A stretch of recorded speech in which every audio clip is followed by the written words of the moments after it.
Hello everyone and welcome to an ESO build video where today we are taking a look at the updated version of my Pit Demon build for the Magic DragonKnight.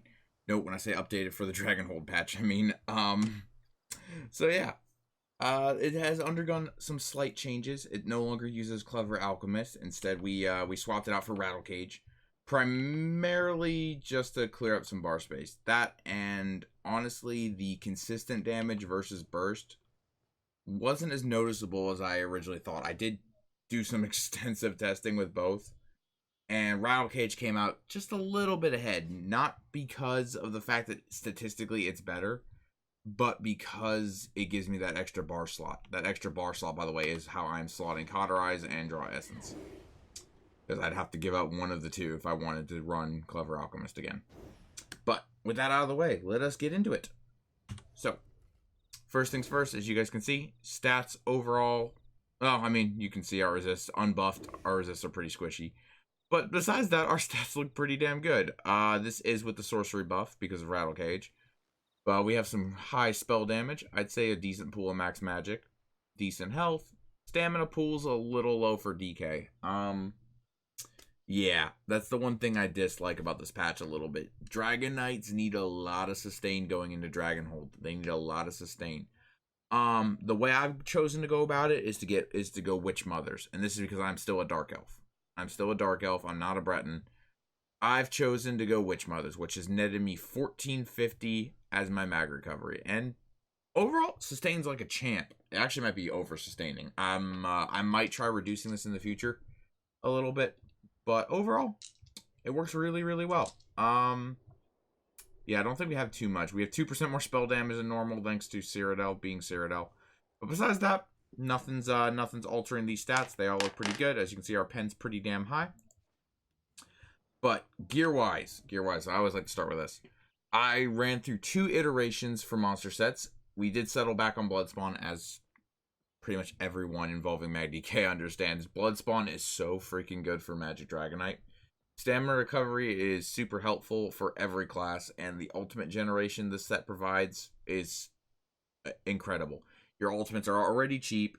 This allows you to cast them way more often, and thanks to Battle Roar, your ultimates translate directly into sustain. This is a very, very good set. It's an all-purpose set. It gives you more damage because you get more ultimates. It gives you more sustain thanks to Battle Roar. And it gives you more resist because it also gives you an extra 6.2k resists for 6 seconds anytime it procs. Overall, I cannot pick a better set here, but what I was running beforehand was Engine Guardian. I did try Engine Guardian here, and the reason I dropped it was not because of the sustain difference. The sustain was actually better with Engine Guardian. I am having a issue dealing with Sorks this patch. The burst meta, the burst and tank meta is back, and you need Bloodspawn's extra resist to survive a Sorcerer's Burst combo. You definitely need the extra resist if you can get it. If you can't get it from Bloodspawn, I'd highly recommend trying out something like Pariah or... God, I would not touch Chudan, but... So yeah, monster set wise, I would run either this or Engine Guardian. Secondary set is Rattle Cage, which is health, spell damage, spell damage, spell damage, and then major sorcery. You know, very generic set. Very, very good, though. We are running it 3 on the jewelry, 1 on the chest, 1 on the legs. We are 5 light, 2 heavy, by the way. All impenetrable. The third set is Burning Spell. We've Nirnhoned on the front bar. Glorious, glorious set. Ever since Kazi got me this thing, staying on my bars. I love it. Max magic, spell damage, spell crit, and anytime you apply flame damage or deal flame damage, you have a 50% chance to apply the burning status effect to the enemy and increase your spell damage by 507 for 8 seconds. Overall, you can't ask for much more. You really just can't. It's a great DK set. It procs based off your main damage type. It applies the burning status effect, which in turn gives you more sustain. And it's got a fairly consistent uptime. I'd say about 50% uptime on Dragon Knights. It fit 40% at the lowest. It's really, really good uptime on this set as well. The alternative I could recommend for this, if you would like to try something else, would be Silks of the Sun. I would have to say that's got to be the #1 alternative to this set. The main difference being Silks of the Sun will not buff your heals, but the damage buff will be 100% uptime. So take it or leave it however you want. You can either go Burning Spell for a more balanced stat distribution, or you can go with Silks of the Sun to be a little more aggressive. And back bar, we are using the Maelstrom Resto Staff.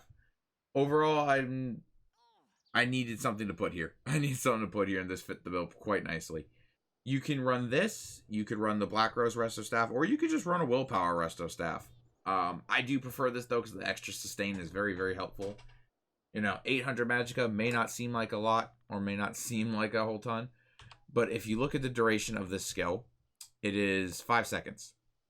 Now, this doesn't happen very often, but this ability here can proc potentially twice in that ability's uptime. It can proc on the first second and the last second if it goes off perfectly. So you're either subtracting 800 or 1600 from the cost of your rapid regen, making it a really powerful and a really cheap heal using this staff. We are using an infused Berserker glyph on the back bar. We are using a Nirnhone Flame glyph on the front bar. Like I said, all impenetrable. We are using Triglyphs on the big pieces, Magic glyphs on the small pieces. Infused Recovery glyph on the necklace. It doesn't have to be infused. You can go arcane. I infused this. I don't have the transmute gems to go back on it right now.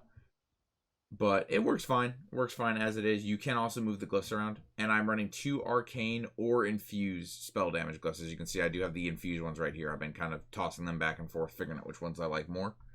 Your Magicka will be a little lower with the infused, but your spell damage will be significantly higher. So you gotta choose there. But either way, like I said, 2 spell damage, 1 recovery. Infused or arcane doesn't really matter. Take your pick.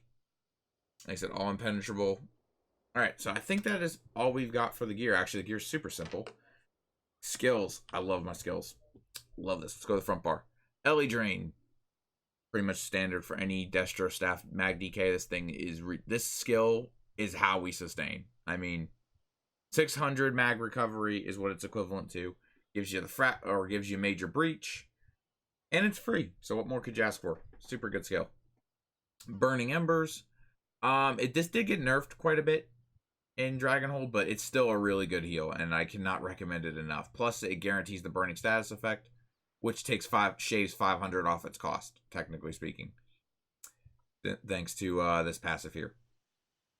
Next up on the bar is Draw Essence, and this is my replacement for Engulfing Flames. You can run Engulfing, by the way, if you would prefer. I just found this works a lot better. So your general combo with this, with Draw Essence, is you pop it, and a couple seconds later, the bomb happens. Since I'm not near anything, it won't happen. You do need to hit someone with the initial pull here to get the bomb. But once it goes off, you'll swap your bars, fossilize the target, swap back, and then you can go into your lash, leap, power lash, and that should kill just about anything. That should kill just about anything. Speaking of power lash, I am using Flame Lash at the moment. Choice of spammable here is up to you. You can run Flame Lash or Molten Whip. I have tried both. Both work fine. The main reason I use Flame Lash over Molten Whip is playstyle. It's not so much efficiency, it's playstyle. I much prefer the playstyle Flame Lash has to the playstyle Molten Whip has. And the big difference between the two is that Flame Lash plays a little more aggressively. You can get away with more stuff because you got that emergency heal that comes off it. As you can see, 17,000 health over 2 seconds. That's a lot of healing. Molten Whip, on the other hand, is a far deadlier skill. It is more likely to one-tap the opponent if you set it up right. So, like I said, choice is yours. Whichever playstyle you prefer, go for it. I prefer Flame Lash.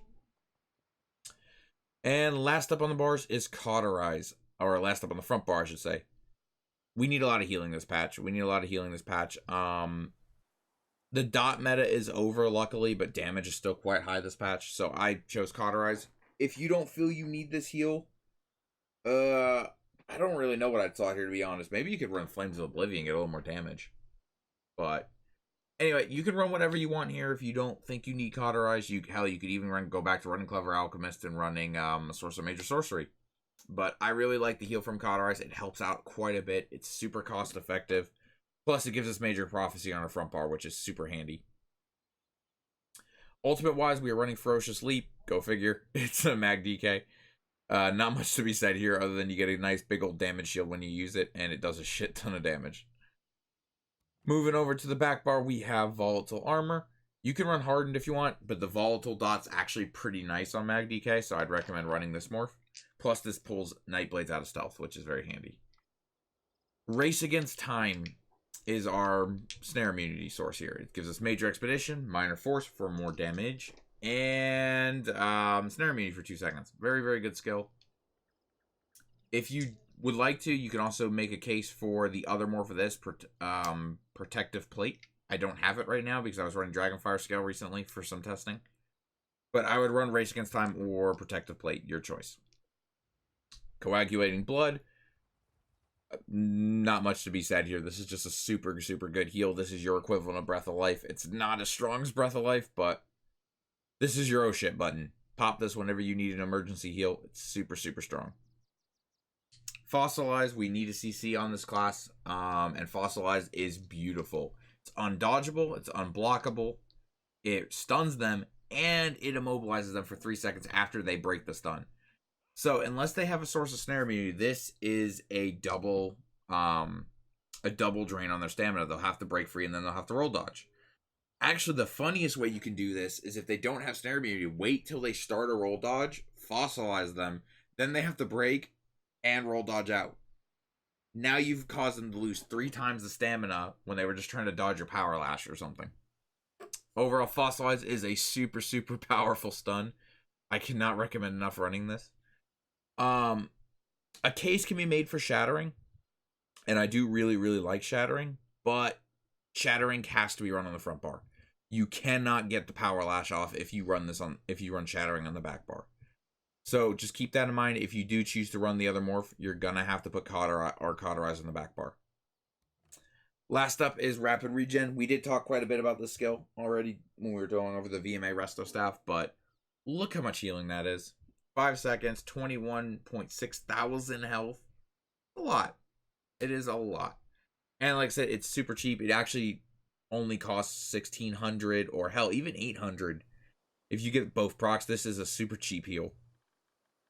And last up on the bar is Life Giver. This is your main oh shit button. Things are going wrong and you can't find a good opportunity to leap, pop this instead. Still gives you a nice little extra chunk of damage thanks to... Where is it? Alright, so note when you use this ultimate, by the way, you want to have all these skills morphed. Rapid Regen, Combat Prayer, and Healing Ward. It casts all 3 of these automatically. Now this is an 8% damage buff, which is why you can actually go a little offensive with this. You pop this and then you go on the offense. That 8% damage buff does mean quite a bit. Leap obviously will be more effective for a damage dealing ultimate, but this is a great... This is the beauty of Mag DK, okay? So, either you need to be more defensive, but you still want to go on the offense, you can pop Life Giver. Or you need some defense, but you see a good window for an offensive push. Use Ferocious Leap. Both of these ultimates provide some benefits that the other has. So, for instance, Ferocious Leap, it procs Battle Roar, and it gives you a big damage shield, so it's partially defensive. And it stuns enemies, getting them away from you. On the other hand, this is a defensive ultimate that also buffs your damage by 8%. So it's partially offensive. I really love that about DK. And both of them cost 125. Which is the other nice thing I love about these ultimates. You can just pick. You're never sitting there waiting for the other one. You always have them both when you're ready for one of them. So just let loose with your ultimates. Honestly, DK is my favorite class right now. But, sorry, enough of my ramblings. What else do we got? So we've done gear. We've done skills. Let me go over race real quick, and then we will jump into the champion points. So, as I said, I am a Dark Elf. The main reason I have chosen Dark Elf is because I'm using... Well, 1, I love Dark Elves. 2, because I'm using Witch Mother's Potent Brew, the extra stamina is crucial from Dark Elf. It is so crucial. If you were to run a Breton, you could run Tri-Stat Food. No problem. Or you could replace the recovery lift for spell damage. Dealer's choice if you can deal with less stamina. I'm personally very comfortable with 13k stamina. It's working out just fine for me. But a big thing of that is Dark Elf. Dark Elf gives you quite a bit of stamina to play with. Also, there's a neat little interaction that we have going on this patch. There's a thing going on right now that's called Combustion DK. So, because Dragonites are struggling with sustain this patch, one of the primary ways they've been going about it is leaning on the fact that combustion no longer has a cooldown. So they're going charge, they're going flame glyphs, they're doing everything they can to approximate burning status effects as they can. Oh, sorry guys. My throat is killing me. Thanks to this passive, you're immune, which means any other Dragonite who relies on the charge sustain gets screwed over when they fight you. They have no sustain. So just something to keep in mind. There is an extra benefit of being a Dark Elf. You actively screw over other Mag DKs, and it's actually really funny. That is part of the reason why I do not like. While I do have the burning status effect be a crucial part of my sustain, I don't lean into it as much as other classes do. I don't like leaning into it as much. And this is why. A lot of people play Dark Elves. And this passive would screw you over if you rely on charge too much. That being said, I'm sure it doesn't come up as often as I'm making it out. But regardless, I love my Dark Elves. Alternate races would be High Elf and Breton, in my opinion. You can run Breton, get more sustain. And in which case, then you can trade that sustain for either more max stamina through Tri-Stat food, or more spell damage by removing the recovery glyph. High Elf, really no changes. High Elf is a dark elf, just with slightly different stats. Instead of max stamina, you have stamina recovery. Take your choice. Take your pick. Sorry, I cannot talk today. Anyways, on to the CP. So we'll start with the red because red's seems like the start to me. 61 Ironclad, 46 Resistance, 44 Thick Skinned, 12 Light Armor Focus. I forgot I had that there. 43 Hardy. 37 Elemental Defender. The reason we have less of this is because we have more spell resistance thanks to being a Dragonite. And 27 Quick Recovery for that extra boost to healing. We really do need this, by the way. 56 Warlord. 11 Sprinter. 75 Arcanist. Gets our mag recovery up nice and juicy. 27 Tenacity. You will heavy attack occasionally, so I like to pump extra points here. 81 Tumbling. We do roll dodge quite a bit. And 20 Shadow Ward. Adjust these two to your liking. If you find you block more, put more in Shadow Ward. If you find you roll dodge more, put more in Tumbling. Me, personally, I don't block very much. I don't block very much at all. I throw a lot into Tumbling because I roll dodge like a lunatic. And my stamp pool cannot support that if I don't put a lot into Tumbling. But like I said, these two are very, very much personal preference. Adjust them as you need. Going into the blue tree, we have 66 Elfborn, 64 Elemental Expert, 50 Spell Erosion. We're going a lot of Spell Pen on this build, as you can already guess. 9 Staff Expert, and 81 Master at Arms. I don't think we have anything over here. No. We're all in on the burst on this build. We are all in. So, mistake or not, I love this playstyle. It has shown me I can one-tap Sorks with this build, by the way. I love it. But your main burst combo, as I stated, is get all your buffs up on these guys. Pop this. Fossilize. Make sure this buffs up, by the way, too. Fossilize them. Come back. And then lash, leap, lash. That'll kill just about everything. There's not much that will live through that. And if they do, just keep hammering them. Keep refreshing this every couple seconds. And just keep hammering them as hard as you can. Stun them as frequently as you can. Power lash them often. Just burn them out. That's one of the reasons I like having 1400 recovery on this.